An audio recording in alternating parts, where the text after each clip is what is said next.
we may get more people joining soon. So let's start. Hey, this is Gajanan, your host for this webinar. Quickly about me. So I bring a decade and a half of an experience in digital. Being founder of an agency, we have been in industry, worked with more than 1,200 plus brands. And we have been doing some extensive work in the space of SEO, technical SEO. And since the generative engine started coming in, we started doing a lot of research around it. We pioneered a framework around the AI visibility, and that's how our interest in AI visibility actually grew. And in the recent past, there's quite a lot of conversation happening around the agentic commerce, which means that your buying entirely will happen within the interfaces like ChatGPT, right? Which is going to be disrupting the commerce space quite a lot. So I thought, why not to take a quick session on AI in commerce. And I'm sure I was looking at the registration, we got close to, I guess, 180, 200 registration, and there are quite a lot of D2C brands which were part of the registration. And I can sense that D2C brands must be worried, conscious, excited about how things will look like when we will transition in this space where people move from Google to ChatGPT. So before we really get into the session, maybe I want to start with a quick poll. Anand, if you can flag the poll on the screen for users to join. So yeah, if you guys can quickly answer the poll for me to understand if you've already started doing some bit from your end in terms of improving your AI visibility. Okay, I can see a lot of polls. Okay, so I see 50% of people have been saying that they have done once or twice. 20% are saying that they have been doing it regularly. Okay, 15% are saying they don't know what they should do. Interesting. Good. So I'll now quickly jump onto the presentation. So I'll tell you how we are going to be doing it. So it's not really a Gyan session. So the idea is that you get to know how things work.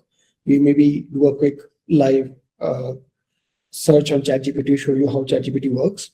And then we get into the nitty-gritties of how AI engines really make their decision. How do they really decide in terms of picking up the right brand? So I'm sharing my screen and we'll go from there. I'm hoping my screen is visible. If you're able to see the screen, please drop a message saying yes in the chat. Okay, so this is serious business because we have been seeing, I was looking at some research report from Salesforce or Google Analytics, and what Salesforce has shown in their report is that 50% of the shoppers are kind of using some or the other AI assistants while making their purchase decision. 74% of the shoppers in their survey said that they trust the AI recommendations more. And it's much more than the traditional Google search or shopping recommendations. There has been a 7x traffic growth in the AI-driven traffic growth to the retail sites or commerce sites since 2025, which is again an indication that the shopping in AI is actually growing super fast. And the convergence coming from AI traffic is actually converting 31% higher than the general traffic. So what it certainly means is, one, there's quite a lot of traction from the user's perspective, people moving on to AI, more trusting the AI. At the same time, because the trust is higher, the conversion ratios are also pretty high, unlike your organic results.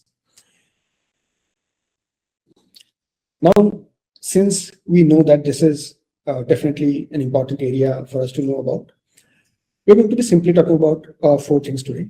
One is how products are discovered by AI engines. So what is the methodology AI engines use while they give us some product recommendation, right? So for example, let's say if I ask for a shoe recommendation, or if I ask for, say, some kind of food products recommendation, how AI engines decide whether they want to showcase brand A or brand B or product X or product Y.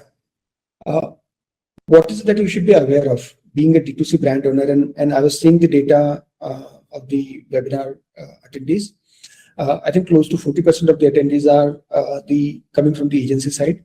So being an agency owner or D2C brand owner, what is it that you must be aware of when you are trying to optimize the visibility for a brand in generative engines?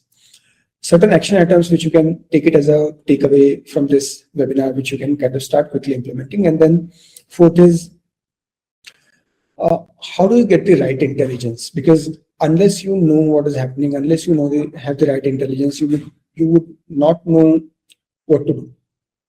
Yeah. So we'll quickly move on to, I'll just stop this screen and share my entire screen for everybody's listening. Okay. So let's open ChatGPT and we'll do some live chats here. So for example, let's say I put up a chat, say I want to buy whey protein and say, let's say under 2,500 rupees. So see what happens.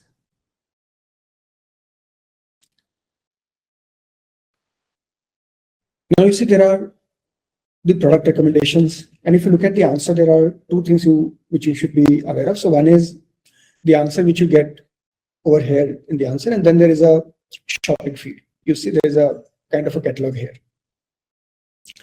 The agentic commerce, which eventually will come in some time, is going to be doing a lot with this shopping feed. But now let's see what is so interesting about this answer, and I'm sure you're going to be finding this interesting. So if you look at the query which I put, the prompt which I put, I said whey protein under 2,500. So from the context perspective, I kind of put a price as a context while ChatGPT to decide me to recommend a product, right? And when users search, they search with different context, and this context is really relevant while AI is going to be looking into the product, right? So for example, in this case, it has given the products, and everywhere, if you see it, it has kind of highlighted the price for me to kind of pay upon. What is also interesting is that it has given some weightage to reviews. It is picking up the reviews from the e-commerce sites. Another thing which is really interesting over here is, so you see the sources. Yeah.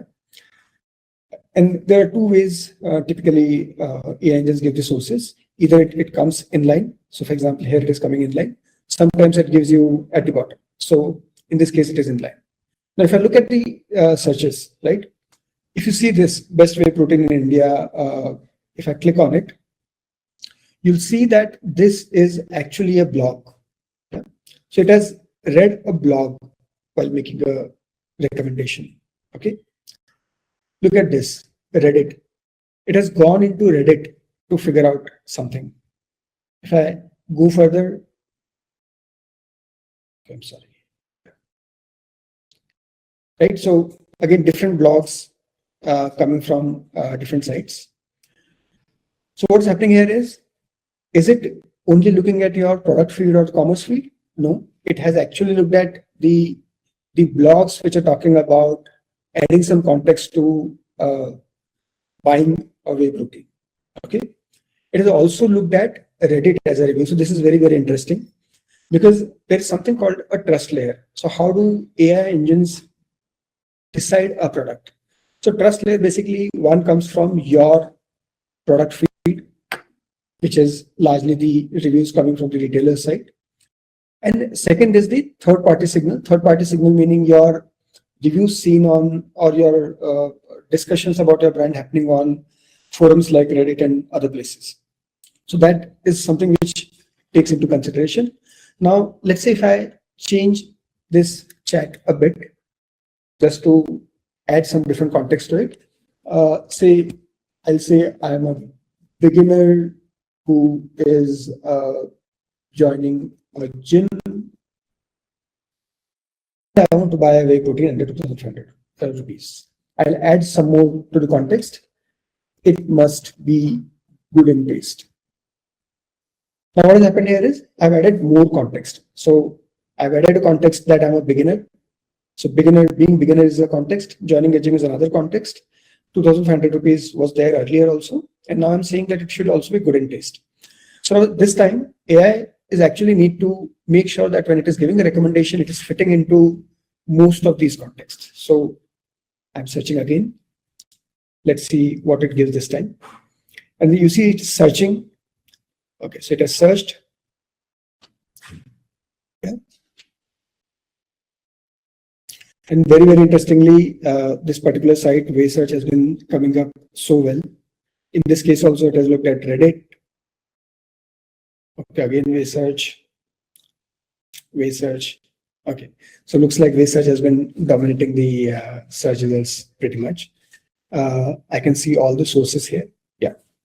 So you see, it has also looked at Hindustan Times, Health Cart, a blog from the Health Cart, a blog from Shopperlux, right? So many blogs it has referred actually. If you see, most of these are blogs, right? So if you think that we are doing, so we have a commerce website where we have done the feed optimization, the merchant feeds are done properly, not necessarily that AI is only going to be referring that. AI is actually looking at a lot of different sources, the news sites, the forums, the blogs, etc., etc. And from that, multiple sources, it is actually making its decision.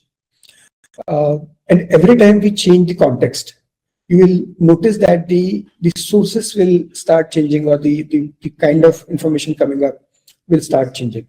And I can do a lot of play around it, right? So for example, I can add more context to it to say that I'm, say, lactose tolerant, right? So the moment I say lactose tolerant, again, the selection of product or the recommendation of product will change a lot, right? So what is happening is the context is taken into consideration. Now, there are 2-3 things we talked about it, and then we'll go back to the presentation. One, the context of the user has to be aligned with the brand information. When I'm saying brand information, meaning the product information, the context built around the product. There is a trust layer. Trust layer comes from the reviews on the product, on retailer site or on your site, etc. Third, we talked about it is that the trust layer gets extended from the third-party signals like Reddit, Quora. There could be some specific sites where some fitness-oriented discussions happening. For example, in case of automobile, probably to look at Car Dekho or other automobile forums where some kind of discussions are happening, and so on. So that is another thing. Now, depending upon, because this is commerce, but in many cases, it also looks into social media sources, it looks into news sources, PR sites, and so on. So this is all that it basically makes a decision. Now, let's go to the presentation and I'll try to explain this in detail. So, see, traditionally, the way we were kind of looking at the way shopping in Google used to work is there's a merchant which provides the feed to the Google merchant feed. Google creates its own shopping feed as per their universal taxonomy. From that shopping feed, it actually gets visible, be it your organic search results, or even if you do the paid campaigns on Google Shopping. Right, so that was a linear journey in a way, but AI journey is not linear, right? Because AI is looking at multiple sources. So AI is looking at product feeds, AI is looking at the product pages, your reviews. AI is also looking at a lot of influencers, videos, and creators. If there are any FAQs on the product pages, it is looking at community sites, it's looking at news sites. Are there any awards or certifications? It even goes to the extent of understanding the ingredients. So it does a lot of things before really recommending you a product. And because it does a lot of those things, the recommendations are so relevant than a generic Google search, and that's why the conversion ratios of these are kind of higher. Now, what AI engines does when they source the information from multiple places, it basically creates something called a product card. So product card is, so AI engine will create a product card which will hold certain information, and then it will evaluate between multiple product card to say that which particular product is giving me more confidence to recommend it to the user, right? So for example, let's say there's a product A wherein there's only product name, price, image, or maybe some description given. Because the information is less, probably the confidence will be lesser. But then there's another product B, wherein there's so much information available. So for example, this particular brand has done the comparison articles of me versus my competitors. They've written some articles around use cases. There are a lot of influencers which are talking about it. There are a lot of FAQs done and so many other things. So AI will pick that up from multiple sources, and it will create a rich context about this product. And if there's a rich context, automatically AI will give it more weightage, more recommendation, and that's how the product B probably will be recommended over product A. So if ever you are seeing when doing a test in ChatGPT that your products are not coming, but your competitors' products are coming, try to look at what is that your competitors are doing differently in terms of the way they have done their PDP listing, the product listing on the website. Look at in terms of whether the schemas are better than mine, whether they have really added so much context to it. Is it because of the trust layer am I missing? So once you start getting deeper into it, you'll start figuring out that there are certain things which you need to probably act upon so as to improve your visibility in the AI engines. Now, a very obvious question which will come from this is that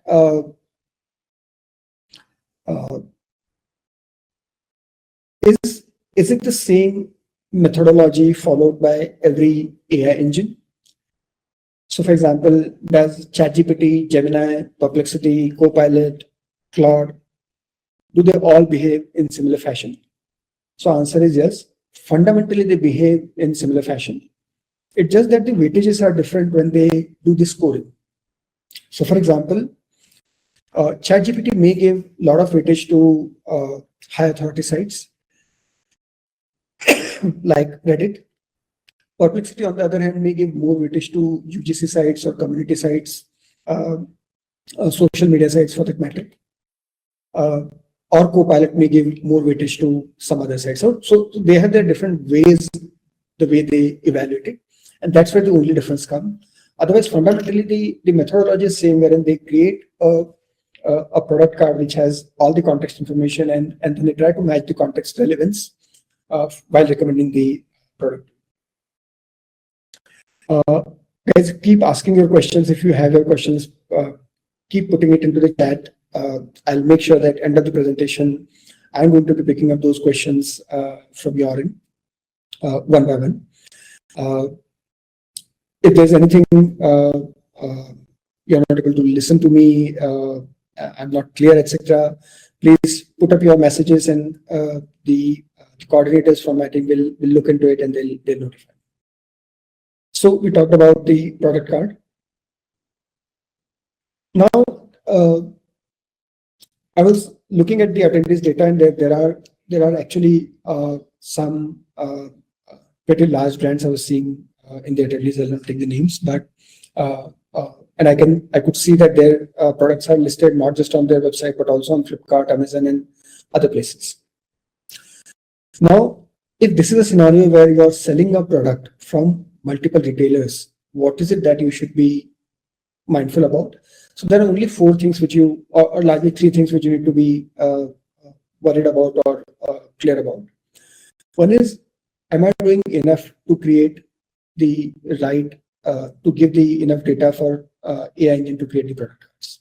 So for example, whether I'm following all the feed hygiene effectively, whether the PDP, the product pages on the website are structured correctly, it is giving the information in the right fashion, there's nothing which is stopping crawlers to crawl the content, because many times it happens that a lot of information is sitting under JavaScript, and JavaScript is difficult to unbundle for AI engines, and they do not want to spend so much of compute, and they may skip part of the information on the product pages, right? So that's first thing.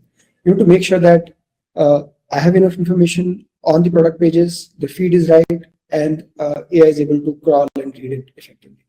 Second is canonicalization. Now, canonicalization meaning what? So AI engines gives a lot of weightage to something called entity. Entity meaning understanding who you are, right? So for example, let's say I'm saying whey protein, and let's name it something called super whey protein. How AI engines will understand that a whey protein listed on Amazon, Flipkart, Big Basket, or some other platform is the same product, or the same brand, same product, or not really a different category put together, right? So it try to do a lot of matching. So fundamentally, there are some basic level of matching which happens at the things like, so for example, your GTI numbers or MPN numbers, which are like your universal identity numbers for the product. So that's first thing they will match.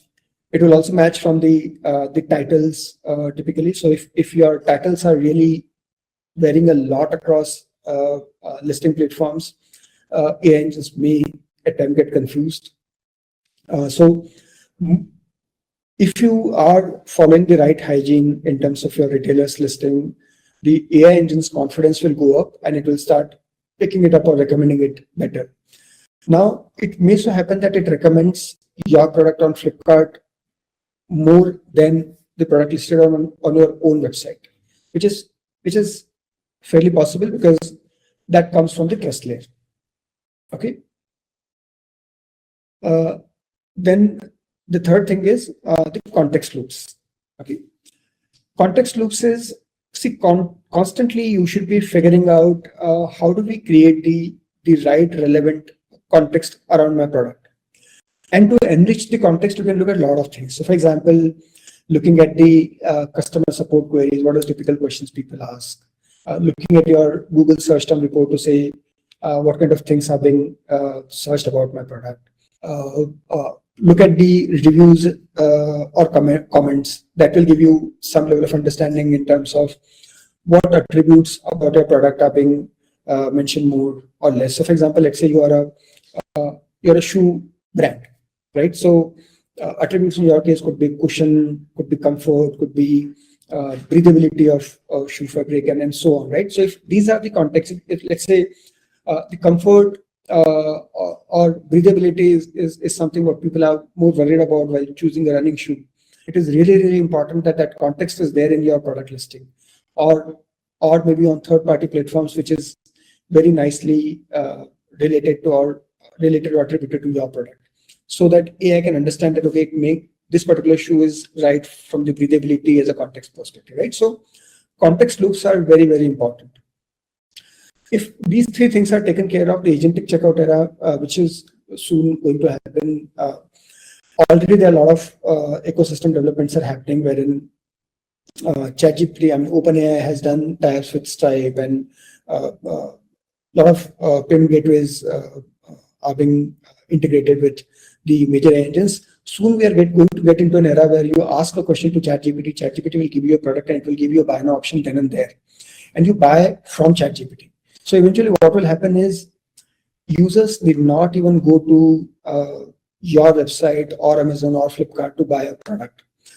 They're buying the product from Amazon, but within the interface of ChatGPT. And what's more interesting here is that now the experience doesn't matter. However good your UX is on your website, users never visited your website to do the buying, right? What is more important in that case is, more important is the product relevance, the context relevance, and the right structuring to make sure that AI is able to read enough about your product or to create the right entity graph about your product.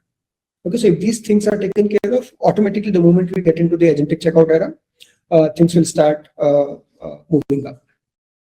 Now, what I talked about is a broader way of understanding how things work. Now, when I've been interacting with a lot of brands in terms of what they're doing in the AI visibility space, and a common observation we had is most of the brands say that they don't know where to start from. They don't know how to get the right intelligence. They don't know where to set the right priorities. They don't even know whether am I visible, am I losing to my competitors, Am I losing in a particular category, and so on, right? How do we get that visibility intelligence? So we have done a very interesting work in this case. We have launched a product called GoVISIBLE Commerce. So I'll very quickly take you to product to help you understand that how a product can give you some very, very interesting AI visibility intelligence, which can help you take the right decisions. Just a quick question, guys. I'll flash the poll. Are you using any AI visibility tools? Okay, I can see, yeah. Okay, I see 85% of people are saying that they're not using any tools. So pretty interesting. So let me take you to the product. So see the way I had, so I've done a quick dashboard setup for Nike, and I'll show you how the visibility intelligence can help a brand really improve the visibility behind it, right? So the way I showed you with an example on ChatGPT while searching. So these are different prompts which product generates. These prompts are sent to all the AI engines, and then we start capturing the answers coming from the AI engines, right? So for example, all these prompts are sent to OpenAI, Google AI Mode, Copilot, and so on. And I want to see what kind of answers are coming for it, right? So for example, the prompt is, what are the best running shoes for comfort? And this is the answer given by ChatGPT, and this is the feed ChatGPT gave, right? And you see ChatGPT has given feed from different retailers like Zappos, JD Sports, Orthofeed, and so on. There are different retailers which are being picked up. And I got the answer. I saw it for Copilot. I want to see it in OpenAI, for example. In OpenAI, it has given some product recommendations, right? And we have got the answer. So what a tool or the product does is it basically kind of analyze the AI answers. It basically looks at which retailers are being picked up, which particular products are being picked up, how's the reviews on those products looking like, etc. And then it starts giving you a lot of intelligence about it.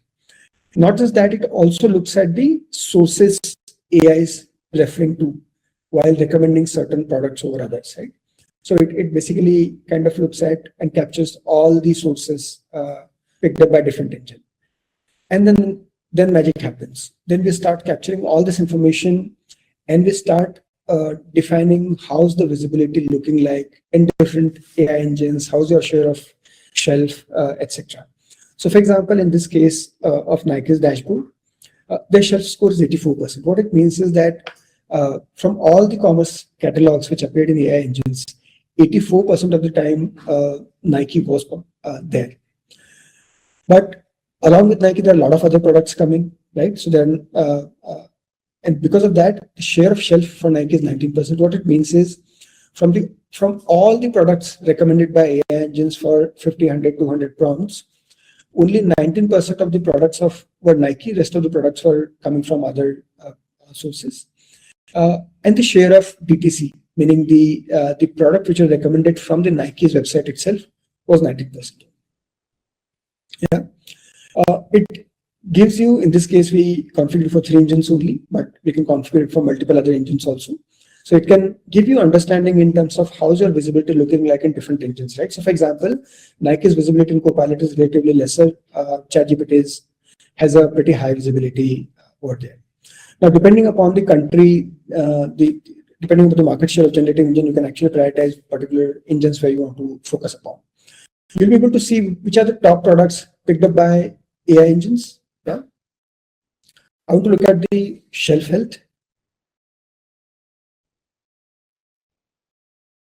So I can see that these are the competitors. It is my share of shelf followed by my competitors. So Nike, primary competitor in this case, Under Armour, which is lagging by say 5%, 6%.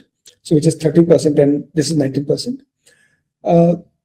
Say I want to look at my share of shelf across the product categories, right? So for example, Nike is in the accessories category. So in accessories, actually Nike share of shelf is very high. It is 64%. In clothing, it is very less. It's 6%. In shoes, again, it is relatively okay, right? And you see that as I change the product categories, even my competitors and their visibility changes a lot. Yeah. So for example, in shoes, I can see Essex, Adidas, Reebok are trailing behind Under Armour, but the moment I go to accessories, it is replaced by others. I can see the visibility across AI engines. I can see the attribute. Now, attributes are also very interesting, right? So for example, for Nike in the accessories category, for what particular attributes AI engines are picking up Nike's products, right?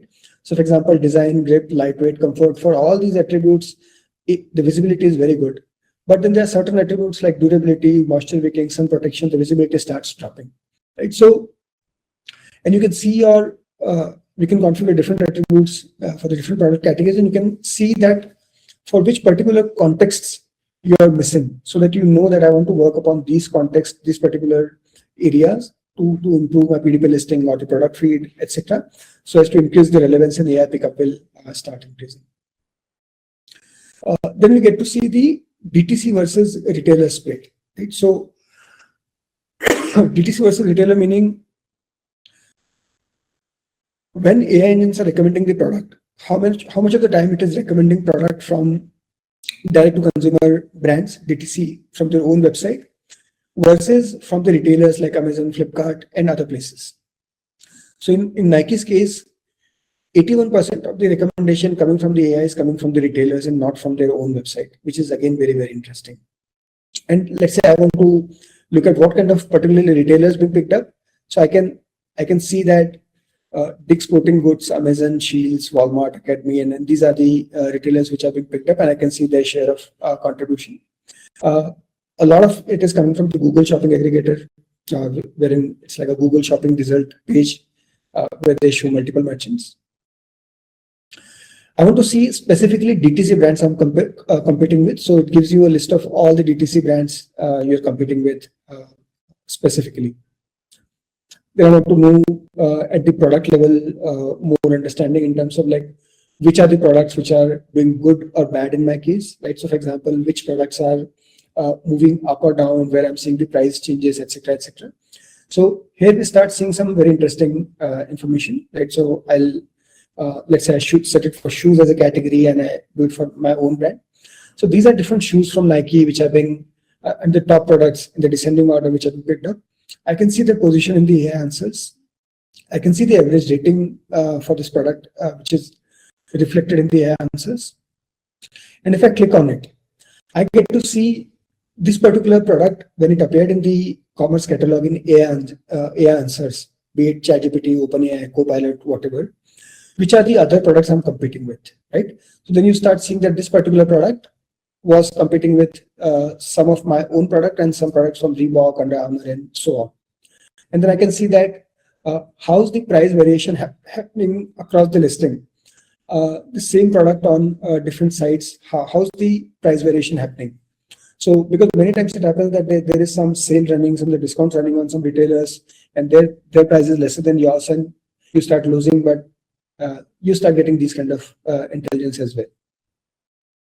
You get to see which are the products which are actually falling in the AI ranking. So you know that, okay, these are the products which are falling, and then probably you can actually go and figure out what you need to do about it. And then there is price positioning. So this is also very interesting. So it basically tells you, in most cases, your pricing was above or below the peer average, right? So for which all products your pricing was above the peer average, and then there will be certain products where your pricing would be actually above or below the average. So this also helps you understand your pricing strategy, that is it happening that my price is appearing very high, etc. And maybe this is that you can decide the discounting strategies and so on. We talked about sources. product actually captures all the intelligence in terms of what is happening in terms of sources, right? So for example, I can see here in case of Nike, 45% of the top of funnel prompts were influenced by YouTube, and 53% of the prompts middle funnel prompts are influenced by YouTube, right? So YouTube is having a very high influence in the product pickup by AI engines. Then there are other sites like Runner's World. Forbes, for example, has influenced the visibility. So this is really, really interesting. What we do is we also categorize these sources into multiple categories like UGC, e-commerce, and so on, so that you get more intelligence. We also get to know which pages from my own website is picked up by AI engines, right? So you know that, okay, there are certain category pages, for example, is not really picked up by AI engines, and then you know that you need to really do some hard work to improve the page visibility in AI engines on it. And then it gives you interesting insights. So for example, the sources, right? So I want to see like what kind of review platforms are being picked up. And I can see that Run Repeat, Reddit.com, AutoGuideLab, all these sources are referred a lot by ChatGPT, Copilot, Google AI, right? So for example, let's say if I open this site, runrepeat.com, I just go type this, runrepeat.com, right? So this site says 1,000+ shoes reviewed and cut in half. So it basically is a review site which does a product reviews specifically for shoes. And AI engines have actually referred it a lot, which is again really, really interesting. Then Reddit, right? So for example, let's say I want to see what's happening on Reddit. So what I can do is I can actually go search for the external sources, and let's say I start typing Reddit here. I see Reddit, I click on the sources, and I can see different subreddits which are picked up by AI engines. So as a brand, you can actually pick up some of those subreddits and engage on these subreddits so as to increase your chances of being picked up by AI engines for that matter. For example, we saw that YouTube was picked up. I can actually see from YouTube a lot of shorts, even the proper videos are being picked up. I want to see what kind of videos AI engines are picking up. So yeah, I can see this is actually a influencer or creator video. I tested the Decathlon Energy Hybrid Gym shoe, right? So AI engines are actually looking at multiple sources. As I said, I can go on with different sources to see what kind of things AI is picking up. It's picking from Instagram also, a lot of real content. We can go to see what kind of blogging sites are being picked up, right? So if I go to blogging sites, so I see multiple sites, and maybe you can use it for the guest blogging purpose because we know that these sites have been picked up. You can go on and maybe publish your articles on these sites, and it will help you improve your visibility, right? We're also releasing a module called Fix It. It is coming very soon, which will actually help you optimize your PDP pages and feed data, looking at the lot of intelligence in terms of for which particular context you're missing.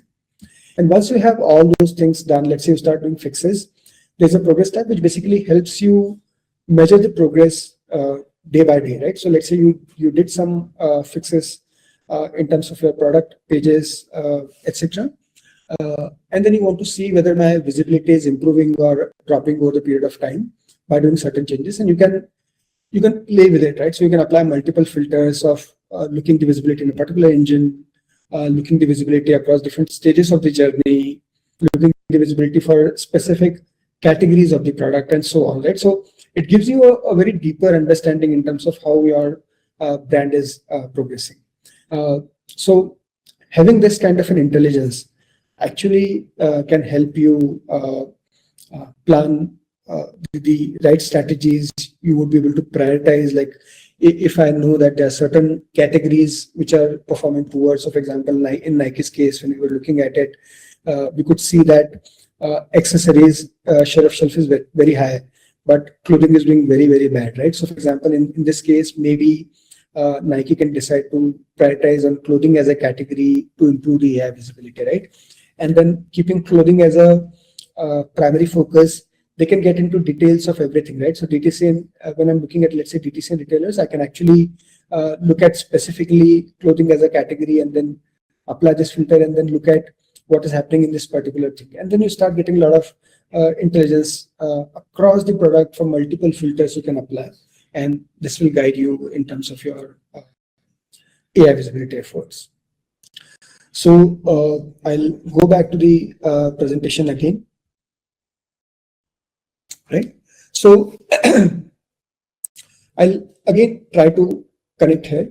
So we saw the sources, right? We saw that there are social media sources, news sites, PR sites. Forbes, for example, was influencing. YouTube was influencing. So all that creates the product cards. Context loop, as I said, is very, very important, because more rich the context is, higher will be the chances of being picked up. So just to tell you, we are also doing a very large study with more than 1.5 million prompts in terms of how AI engines behave. And we have observed that, especially in the e-commerce, a lot of very, very small brands have been picked up very well by AI engines, specifically brands which are into hyper niches, right? So the monopoly which was there in the Google era may not be there fully in the AI era. So this is your chance. Even if you're a small brand, you can still exercise the right efforts and compete with these giants, at least in the AI visibility space. While saying this, still the giants may have a lot of, how to say, muscle in terms of having so many reviews on retailer sites, or so many conversations happening, which will influence the listing. But then at least it's not like Google. AI is taking into consideration a lot of other things. So what you can do now, right? So there are 5 things I believe you should start focusing on. So first is product. Go back, and this is the first thing you should do. Go back, look at your individual product pages. See if the product is really having the right context or the attributes mentioned. And the attribute relevance can be created even in the FAQs, in the product description, in a lot of places on that product listing page. So that's first thing. Second thing, on the product page, you would need to make sure that it is the variants are nicely mapped, right? So for example, a particular product may have multiple variants in terms of color, sizes, weights, etc. You need to make sure that in your from the technical SEO or feed perspective, that you have the right product grouping introduced, so that AI engines understand that, okay, this is the same product but different variants. If it doesn't happen, it gets confused, and the more it gets confused, it will have the lesser recommendation. Second is trust. Make sure that your reviews are good on your platforms, or the bad reviews are handled properly. Even the things like returns and different requests, etc., related policies are effectively defined, because we have seen that many times you don't read it, but AI engines even read the refund policy on the website or the return policy on the website while deciding to recommend a product, right? So any kind of certifications or badges or PRs, make sure that it is highly visible everywhere.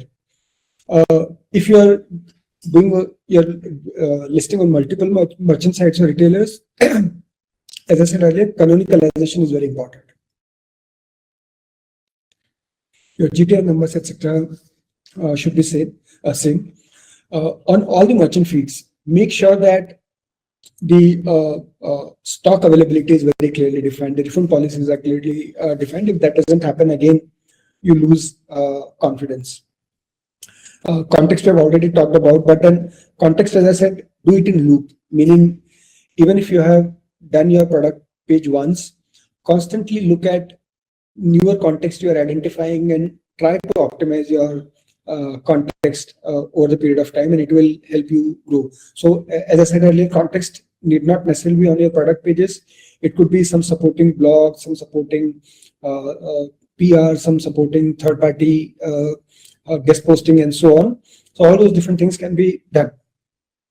And when you're doing all this, what's important is that you should be able to measure it. And the challenge with measurement today is that GA4 Search Console doesn't give you full visibility in terms of what's happening in the AI space, right? So for example, Google Analytics only gives you traffic data. It doesn't tell you whether you were part of the answer or not, right? Because the journey starts from there, right? So measurement is critically important. So tools like GoVISIBLE can really help you in terms of understanding what is going wrong, where to focus, where not to focus, and so on. So if you follow these 3-4 steps and measure it effectively, it's more like a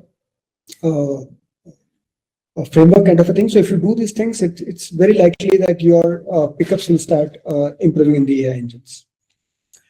So that's pretty much from my side. Very quickly, for all the attendees of this webinar, we are offering 20% discount on the GoVISIBLE product on the subscription. The subscription today is $71 per month, and we are offering $20 flat discount for anybody who from the attendees who's interested. If you're a brand and if you want to do like a one-on-one consultation with us, coordinators will put in the calendar links in the chat shortly, so you can book up your one-on-one demo or consultation with us. If you're an agency, we also have an agency partner program. We're already working with agencies across India and US. And as part of the agency partner program, we actually help agencies to provide them all the required resources, knowledge, guidance to serve their clients effectively. Now, please ask your questions and I'll pick up your questions one by one.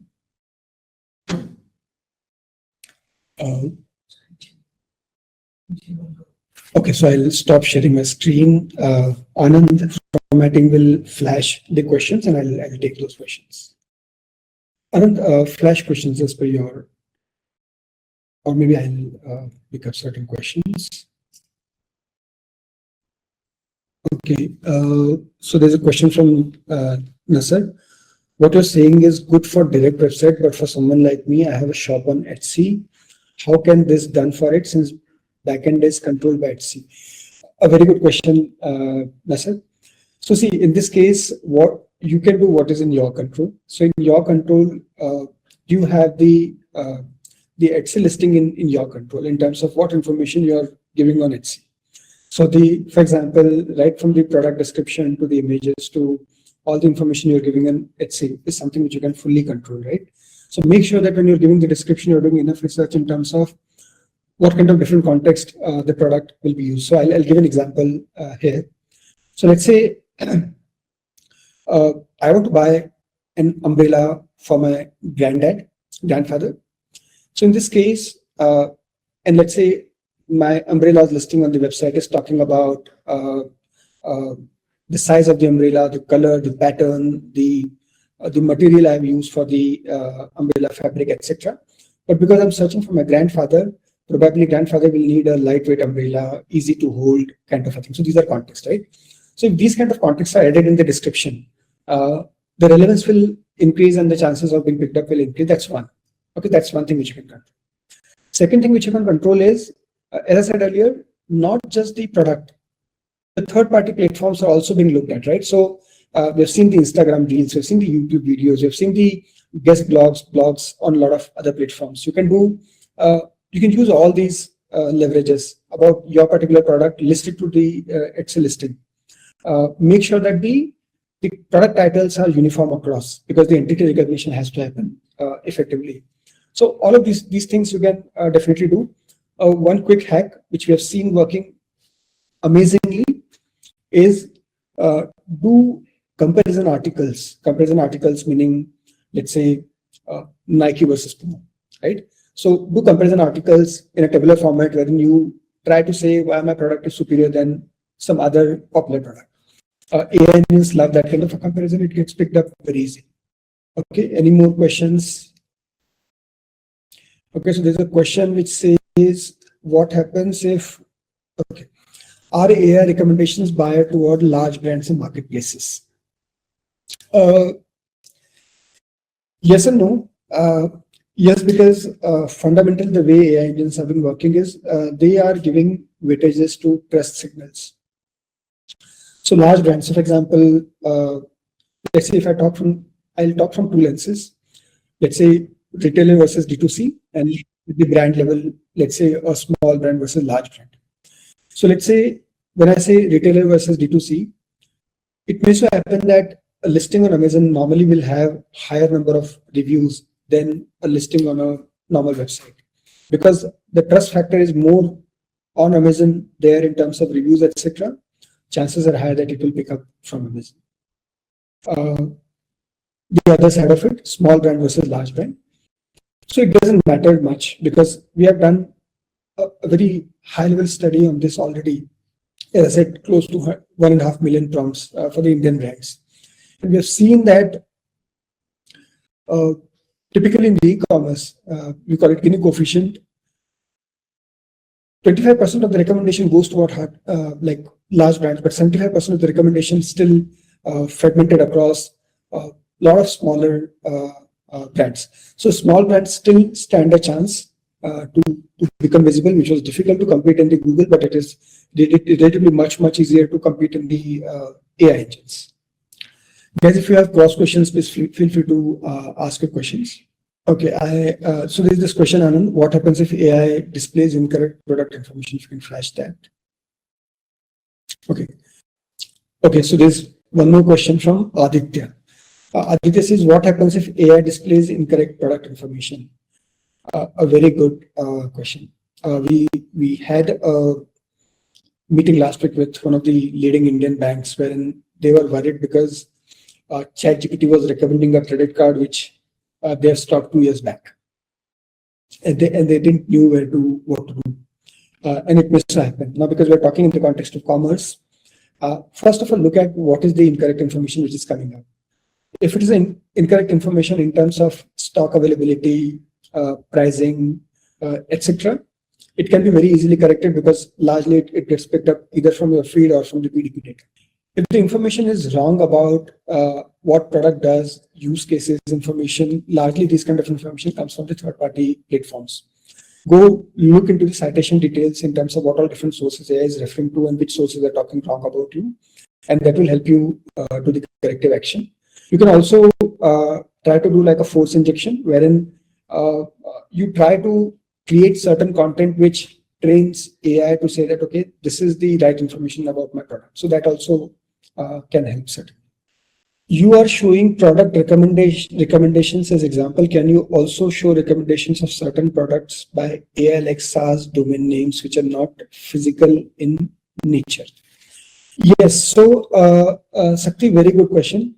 See, today's agenda was largely commerce, and that's why I was showing the commerce part of it. But then we also have a model which is meant for product companies, B2B companies, kind of a thing. In that case, the dimensions are slightly different than what I was showing here because commerce is a very different ballgame. But yes, we have all the armor in our kitty to support SaaS products or varied industries, be it like banking, education, and so on. Anwar has a question. He says, my question concern to how to build generative search engine or product or e-commerce website. I didn't get the question fully. How to build generative search engine or product or I'm sorry, Anwar, I'm not understanding the question. Can you please rephrase this question and we'll pick it up again? And maybe you can move on to any other questions. Okay, so there's this question from over here. I'm just projecting it. Can we manage, it's from Rutik. He says, can we manage multiple clients through GoVISIBLE? So yes, we have a agency dashboard kind of a thing. So agency can manage multiple projects from the single dashboard. Okay, there are so many questions, guys. I'm sorry, I'll not be able to pick up all the questions, but maybe we'll try to answer some of these questions over emails to you one-on-one. Thank you for participation. I'm again going back to the offering. We are doing a 20% off on product subscription. If anybody of you is interested, please drop a note in the chat and our teams will get back to you. You can visit the website. It's called govisible.ai. And if you can, please put up the website link in the chat. On the website, we have something called free AI visibility audit. You can do this audit. The audit will give you a quick understanding of how you're doing in the AI engines. You can go on to the contact us page on the website and put up your interest, and our teams will get back to you. Please note that this 20% discount is only valid for next 7 days.